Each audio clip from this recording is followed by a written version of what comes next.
नमस्कार, मेरा नाम है विवेक सिंह और आप देख रहे हैं संवाद में आज मैं जापान के उदाहरण से शुरुआत करूंगा। जापान में जब नागासाकी और हिरोशिमा पर एटॉमिक बम वर्षा हुई थी तो दुनिया जहान को यूं लगा था जैसे जापान नेस्तनाबूद हो जाएगा, मगर जापान की अर्थव्यवस्था ने रिवाइव किया और कुछ इस हद तक रिवाइव किया कि अर्थशास्त्र की दुनिया में उसे इकोनॉमिकल मिरेकल कहा जाता है। आप ये सोच रहे होंगे कि आज मैंने संवाद की शुरुआत जापान के उदाहरण को लेकर क्यों की। वो इसलिए क्योंकि जब हमने चाइना बॉयकॉट का पहला एपिसोड रिलीज किया और चीनी सामान के बहिष्कार करने की बात की तो हमारे कई दर्शकों ने हमसे बात की फोन पे और मैसेज से। मौलिक रूप से वो सिर्फ हमारे इस मुहिम नहीं, देश के हजारों करोड़ों लोगों ने मुहिम शुरू की है, उससे वो सहमत नजर आए, मगर उन्होंने सिर्फ अपनी एक चिंता व्यक्त की कि चीनी माल पर हमारी निर्भरता इतनी हो चुकी है कि रातों रात चीनी सामान का बहिष्कार नहीं किया जा सकता। जी हाँ, हम भी ये मानते हैं कि रातों रात ये संभव नहीं है, मगर अलग तो जगानी होगी हमें हमारे भीतर, तभी हम इस सामना कर सकते हैं इस चीज का। और चीनी सामान का बहिष्कार आज नहीं तो हम एक टाइमलाइन बना सकते हैं और उस टाइमलाइन के अंदर यकीन मानिए ये पॉसिबल है कि हम पूरी तरह से चीनी सामान को बॉयकॉट कर सकें।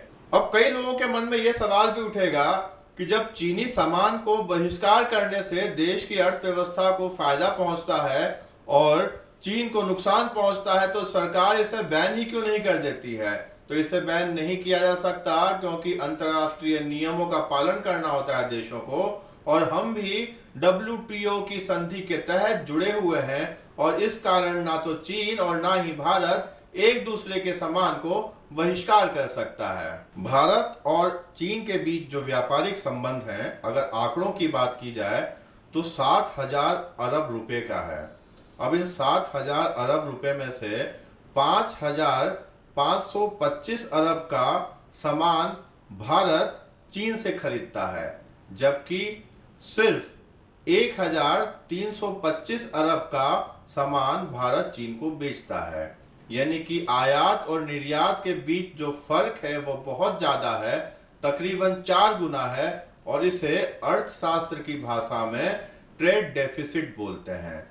अगर हमें अर्थशास्त्र के हिसाब से अपने अर्थतंत्र को मजबूत करना है तो इस ट्रेड डेफिसिट को भी कम करना होगा। बॉयकॉट चीन का सबसे अहम पहलू है कि आप अपने मोबाइल से चीनी एप्लीकेशंस को डिलीट करें, और ये मुहिम चल पड़ी है और काफी लोगों ने चीन के एप्लीकेशंस को डिलीट करना शुरू भी कर दिया है। एक छोटा सा एग्जांपल लेते हैं टिकटॉक से।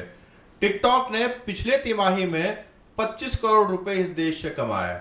अब उसकी दूसरी तिमाही में उन्होंने टारगेट रखा था 100 करोड़ का, और इसी बीच भारतीय एप्लीकेशन मित्रों ने बाजार में कदम रखा और कुछ ही दिनों में देखते देखते 50 लाख सब्सक्राइबर मित्रों के हो गए। तो बेशक टिकटॉक की कमाई पर असर पड़ा। तो अब धीरे धीरे कई एप्लीकेशंस, इंडियन एप्लीकेशंस मार्केट में आ रहे हैं और इससे चीन को नुकसान हो सकता है। लेकिन एप्लीकेशंस तो डिलीट कर दिए जाएंगे, लेकिन ये एप्लीकेशंस जिस मोबाइल में है वो मोबाइल भी चाइना का है।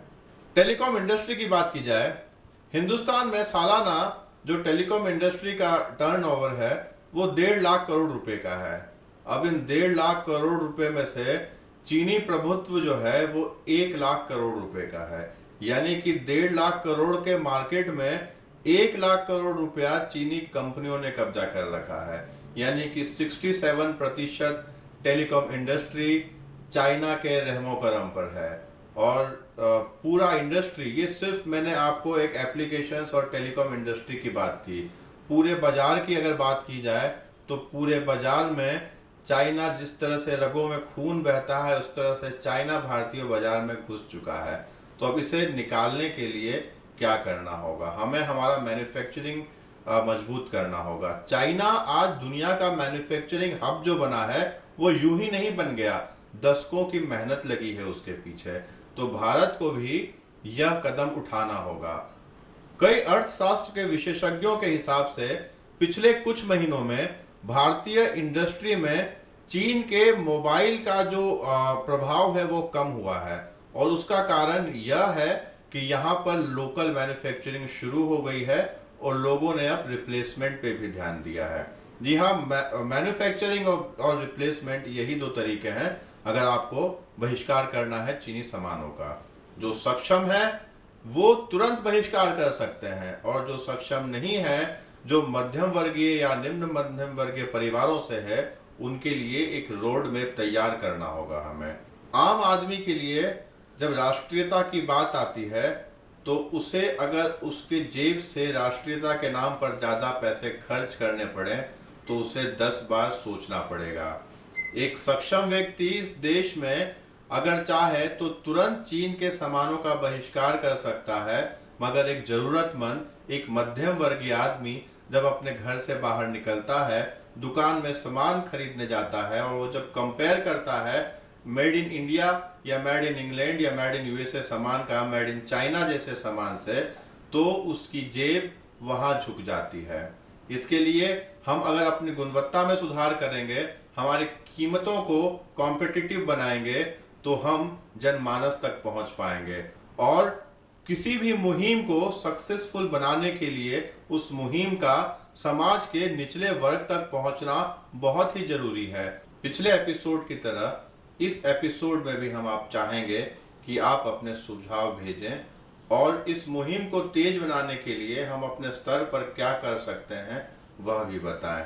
फिलहाल देश के पश्चिमी राज्यों को निसर्ग तूफान का खतरा है, तो जो तटवर्तीय क्षेत्रों में रहते हैं वो थोड़ा सावधानी से रहें। हम संवाद में हर पहलू पर आपको अवगत कराते रहेंगे। नमस्कार, जय हिंद।